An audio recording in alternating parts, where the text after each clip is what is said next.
Hey everyone, I'm Rather Incoherent, and today I want to talk about a specific item that's tremendously helpful for new players on their first playthrough. Really anyone on any playthrough as long as you get it early. That item was a talisman called Radagon Sorseal. It greatly raises attributes but also increases damage taken. More specifically, it raises Vigor, Endurance, Strength, and Dexterity by 5 each, and it increases the damage you take by 15%. Switching over to the resistance screen though, you can see that 15% damage taken is not as bad as it sounds. It's still bad, but we're actually gaining defensive resistances and everything as a consequence of all these levels. Not enough to offset it, not even close, but enough to mitigate it a little bit. And between that and the increased health, you can see that on the Sorcerer, I'm gaining literally 100 hit points, 25% more health, that it's actually not making you much squishier, if squishier at all, in the early game.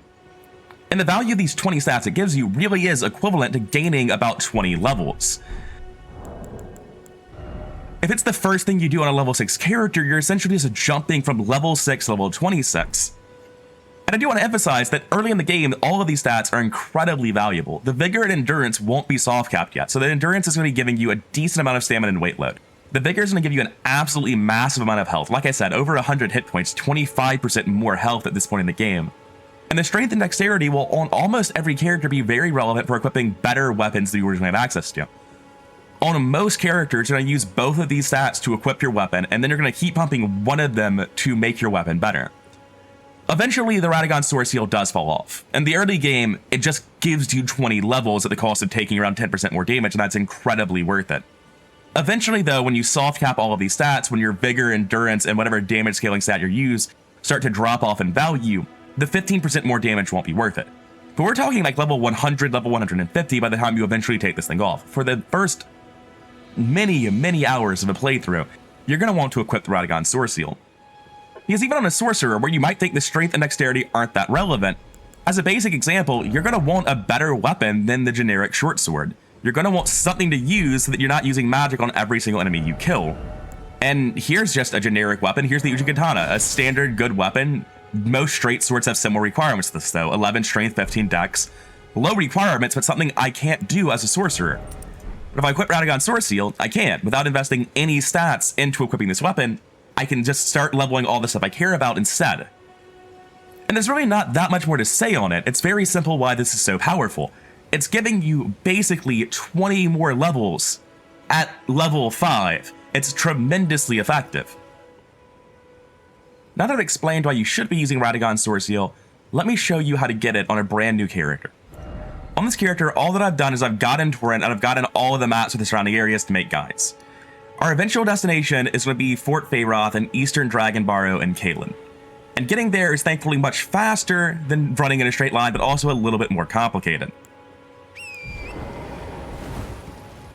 Our first step is to head east into the lake, into the Dragonburnt Ruins. In the Dragonburnt Ruins, like there always is, there is a downward passage that has either a prize chest or a mini-boss, only this time the chest is a trap and it's actually going to teleport you to another location. We're going to be using that as a shortcut, provided the rats actually let us in there, to get to Caelin ahead of time. The teleporter trap will take you to Sellia Crystal Mine. We're immediately going to be running out of this area. There's stuff here you could want later in the game, but you're grossly underleveled for it at the moment. And now that we're out of the mine, we're going to head south into the town of Sellia. If you haven't taken the trap before, there are a couple of things on the route other than the Sorseal worth getting. There's going to be a golden seed and a sacred tear to upgrade your flask with. Our destination's on the other side of Sellia though, so we're going to have to unlock one of the barriers preventing us from making forward passage. You want to climb this house, run across the route, and open, or rather climb this ladder to light the brazier at the top and remove the barrier. The barrier in question is the one over there blocking passage through the main gate of the city.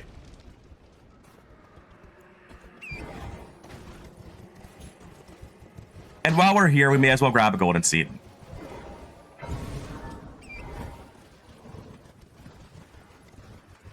Continuing up the cliffs behind Sellia, there's going to be a magic boulder trap. It's not too big of an obstacle. And beyond that, you'll find the Church of Rot, which is going to have a crystal tier for you as well. And from here, you can see that we started off by warping all the way from Dragon Ruins here to cellular tunnels here, and we made our way up the cliffs to the Church of Plague.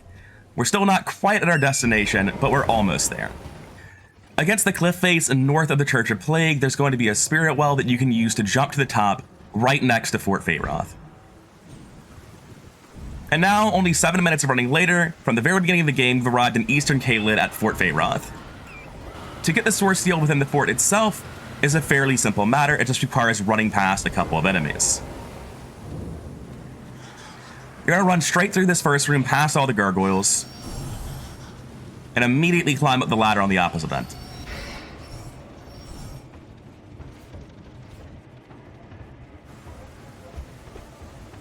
Then you run through the courtyard at the top of the tower, drop down this hole in the back, run around here and then about face, jump to this other hidden platform and fall down in the back past the rats, run around the planks again, and then you grab Radagon's Sorseal. To get out of here, honestly, the easiest and best way is to quit out.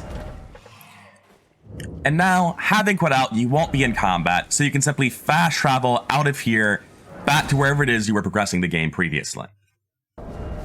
And that's it. At the very beginning of the game, you've acquired Radagon's Sorseal, dramatically increasing all of your stats and making the rest of the run much, much easier. Anyways, I've been rather incoherent. I hope you enjoyed the video, I hope the guide was helpful, and I'll see you in the next one.